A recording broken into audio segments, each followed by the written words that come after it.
Hi friends, இன்றைக்கி நம்ம சிறகடிக்க ஆசை பார்ப்போம். சிறகடிக்க ஆசையில் என்ன நடக்குதுன்னு பார்த்திங்கன்னா, மனோஜ் வந்து எப்படி பேசுனா அது அந்த அம்மாவுக்கு வந்து தலை சாய்ப்பார் அப்படின்றத அந்த அம்மா நல்லா புரிஞ்சுக்கிட்டாங்க, கனகா அம்மா.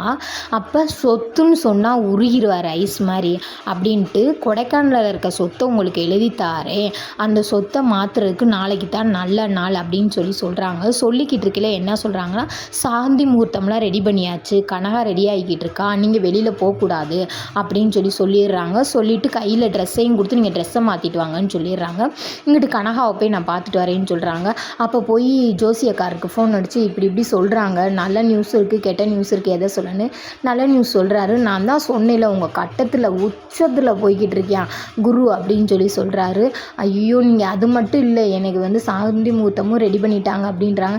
ஏங்க, அந்த பொண்ணு தான் லூஸு தானேங்க, அதுக்கு நீங்கள் என்ன சொன்னாலும் என்ன செஞ்சாலும் என்னங்க தெரிய போகுது, வீட்டுக்குள்ளே நடக்கிறது வெளியில் தெரியவா போகுது, கதவை பூட்டிட்டு சும்மா காட்சிக்கு அந்த பொம்மையும் எதையாவது விளையாட்டுக்கு அம்மையும் சொன்னீங்கன்னா அந்த பிள்ளை பாட்டுக்கு இருந்துக்கணும், முடிஞ்சோடனே நீங்கள் வெளியில் வந்துடலாம் அப்படின்னு சொல்கிறாங்க. இது சரியாக வருமா? அதெல்லாம் சரியாக வருங்க, நீங்கள் போய் செயல்படுத்துங்க அப்படின்றாங்க.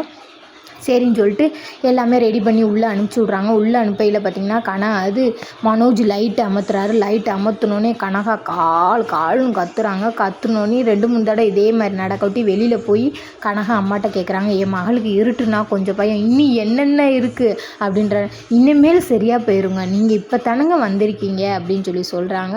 சொன்னோன்னையும் பார்த்திங்கன்னா அப்புறம் வந்து பாட்டி வந்து மனோஜுக்கு கல்யாணம் பண்ணணும்னு சொன்னாங்கள்ல, அதனால இப்போ அவங்க அம்மா சிங்கப்பூர் பொண்ணை பார்த்துருக்காங்க. திரும்பியும் சிங்கப்பூரா அப்படின்னு கேட்குறாங்க மீனா.